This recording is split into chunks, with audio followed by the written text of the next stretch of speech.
Վարդապետյան, բայց ես այնուամենայնիվ հասկանում եմ, որ սահմանադրական դատանի որոշումը նախ շատ կարևոր էր արձանագրելու, որ համակարգը սահմանադրական է, բայց այնուամենայնիվ այնտեղ կարգավորումներ բերվեցին, որը կարծում եմ տրամաբանական է, որ եթե խոսում ենք ապօրինի գույքի մասին, պետքա որոշակի կապ լինի պաշտոնավարման եւ պետական պաշտոնի կոնկրետ ժամկետների եւ այլնի հետ եւ ես ինչքան հասկանում եմ, որոշ դեպքեր կլինի, որ ինչ որ հայցերից պետք կլինի հրաժարվել, հետագայում այլ վերահաշվարկների եւ այլնի առումով, հետեղ էլ մեծ խնդիր չկա, որովհետեւ դա իրավական գործընթաց է եւ ընդհանուրի մեջ էական տոկոս չի լինի, ել չեմ ասում այդ նոր կարգավորումը չի խոչընդոտ դառնա արդեն սահմանադրական դատարանի սահմանած շրջանակում վերադառնալ այդ հարցին եւ արդեն պաշտոնավարման հետ ուղիղ կապի ապացուցելիության պարագայում այդ նույն հարցերին անդրադառնալ։ Այսինքն շատ կարևոր է, որ համակարգը ըստ էության սահմանադրական դատանի որոշմամբ վերջնականապես կայացավ։ Եվ մենք գիտենք նաև, որ ինչ-որ առումով դատարանները որոշակի սպասողականություն էլ ունեին կապված սահմանադրական դատանի որոշման հետ, որովհետև դա էլ հասկանալի է, հիմա ասենք դատավորները չէին ուզենա կայացնել որոշումներ, որոնք կարող էին սահմանադրական դատարանի որոշմամբ ըստ էության հակադրության մեջ մտնել, եւ հիմա համոզված եմ, որ սահմանադրական դատարանի որոշումը արդեն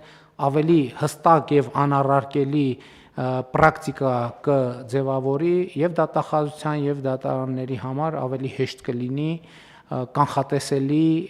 հանրության համար կանխատեսելի միջավայրում աշխատել, ճիշտ եմ, չէ՞ հասկանում։ Շնորհակալություն, ճիշտ եք, պարոն վարչապետ, ես կանխատեսելի բառն էի ուզում ավելացնել, դուք խոսքի վերջում նշեցիք, սա կանխատեսելիության կարևոր ուղենիշ է մեզ համար, այո, կան հայցեր, որոնցից դատախազությունը հրաժարվել է, բայց այդ հայցերը կապված են եղել սահմանադրական դատարանի որոշմամբ հստակեցված կարգավորումներով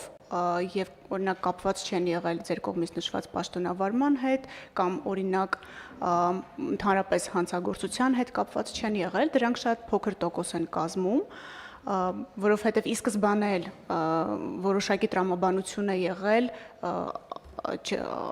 հանցագործության հետ չփոխկապակցված հայցեր չներկայացնելու, նաև գիտեք, որ օպերատիվ հետախուզական մարմինների կողմից ներկայացված տեղեկատվությունն է հիմք, որպեսզի ապօրինի ծագում ունեցող գույքը սկսի ուսումնասիրություն իրականացնել, այս առումով նույն process-ը անցել ենք նաև համայնքային շահերի հետ կապված, ուղղակի այնտեղ Վճռաբեկ դատարանը խաղի կանոնները սահմանեց, պարոն վարչապետ, դրանից հետո մենք համայնքային շահով սկսեցինք ավելի հստակ եւ դատարանների կողմից կանխատեսելի եւ ընդունելի հայցեր ներկայացնել, նույն process-ը այստեղ է հենց հիմա տեղի ունենում եւ այսա նորմալ աշխատանքային գործընթաց է։ Ես նշեցի, որ մենք էլ կա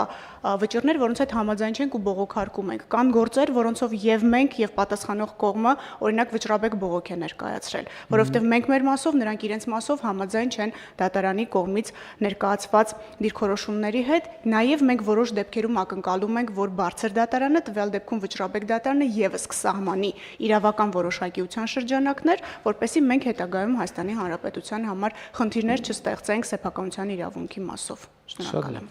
Համեցեք, պարոն։ Պարոն վարչապետ, ես ուզում եմ այնուամենայնիվ եւս մեկ անգամ այս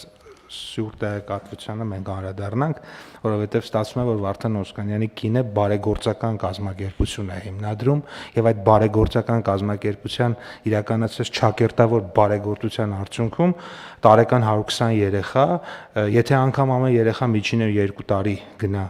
մանկապարտեզ, ապա ստացվում է 1200 դիլիջանցի երեխա 20 տարի զրկվել է մանկապարտեզ գնալու իրավունքից։ Այսինքն Վարդան Օսկանյան եւ իր տիկնոջ բարեգործության արդյունքում 1200 դիլիջանցի երեխա ընդհանրապես 20 տարվա ընթացքում չի գնացել մանկապարտեզ։ Այս մարդկանց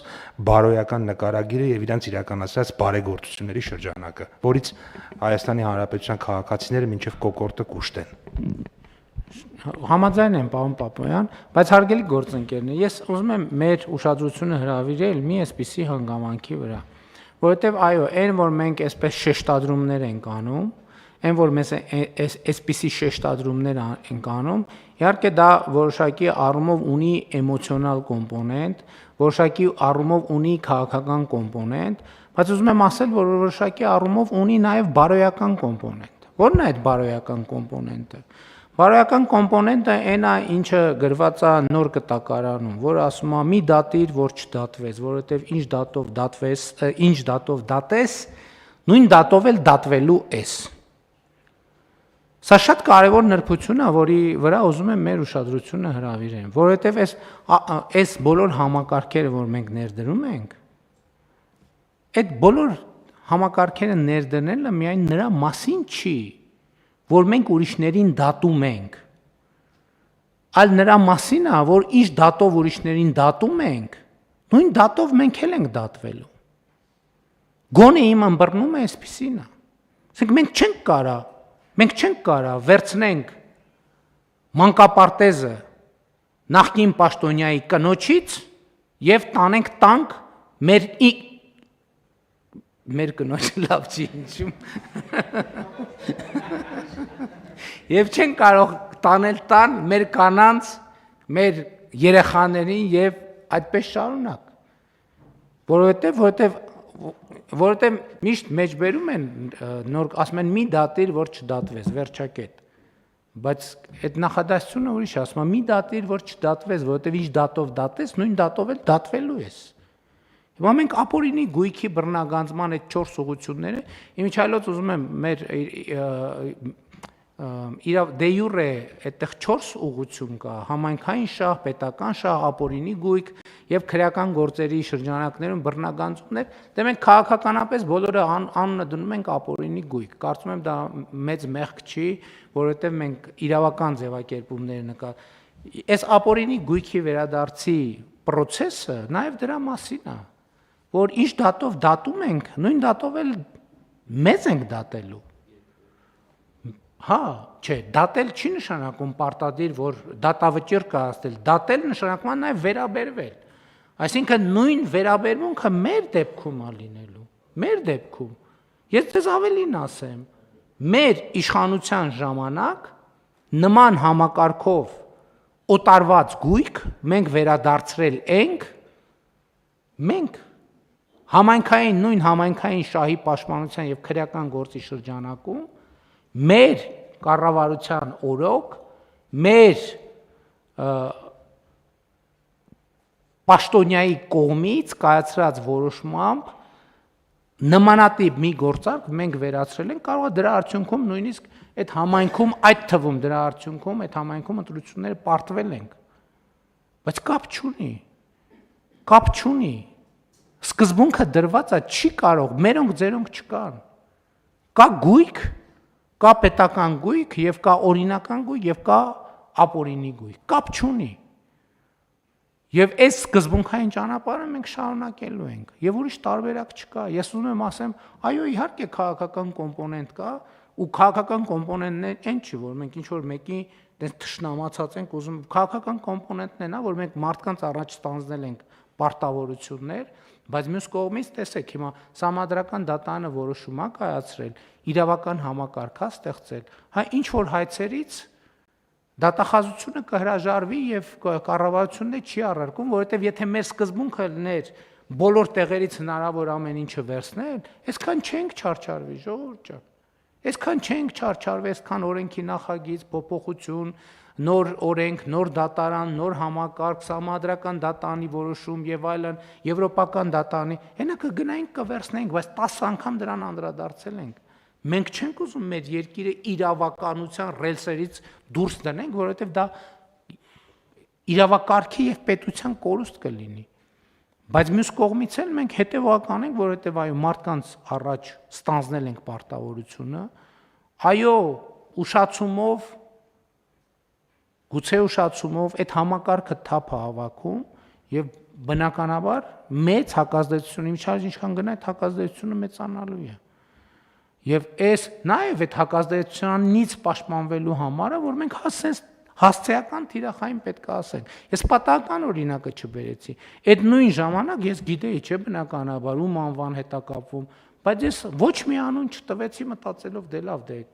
հիմա ինչ կարիք կա ամեն անգամ շեշտել, բայց սրանից հետո տեն չի լինելու։ Ամեն անգամ շեշտելու են, որովհետև այդ մեր կոռեկտության փորձը լրիվ ուրիշ ձև է օգտագործում, լրիվ ուրիշ ձև է մեկնաբանվում։ Եվ հետեւաբար ոչ միայն իրերն են կոչելու իրանց անուններով, այլև իրերի հետ կապված մարդկանց էլ են կոչելու իրանց անուններով, որպեսզի որևէ տարընթերցում չմնա։ Համեցեք։ Պարոն վարչապետ, ձեր ցուցադրությամբ ուղղակի դուք նշեցիք վերջին տարիներին կատարված թափանիվը թափ հավաքելու մասին։ Ես կցանկանայի ուղղակի թվերը նշել, որ ավելի ակնհայտ լինի, թե հետևողական աշխատանքի արդյունքում ինչ գործընթաց ունենք։ Մենք այս տարի իմ տարեկան հաղորդման համար 2018-24 թվականներն էինք համադրել եւ ելի թվերով չծանրաբեռնելու նպատակով ուղղակի նշեմ, որ շուրջ 46%-ը 96 միլիարդ 934 միլիոն դրամ վերադարձվել է 2023 եւ 24 թվականների ընթացքում։ Խոսքը չի գնում արգելադրված, ապագայում վերադարձվելիք, խոսքը գնում է փաստացի Հայաստանի Հանրապետությանը եւ համայնքներին վերադարձված գույքի եւ դրամական միջոցների մասին։ Այսինքն այս առումով թվերը գոնե ցույց են տալիս, թե ինչքան արդյունավետ, ճիշտ է երկար, բայց արդյունավետ ճանապարհ է անցել ապօրինի ծագում ունեցող գույքը հավաքական իմաստով եւ 23-24 թվականների ցուցանիշը դա ամբողջ 2018-24 թվականների ցուցանիշի համարյա կեսն է։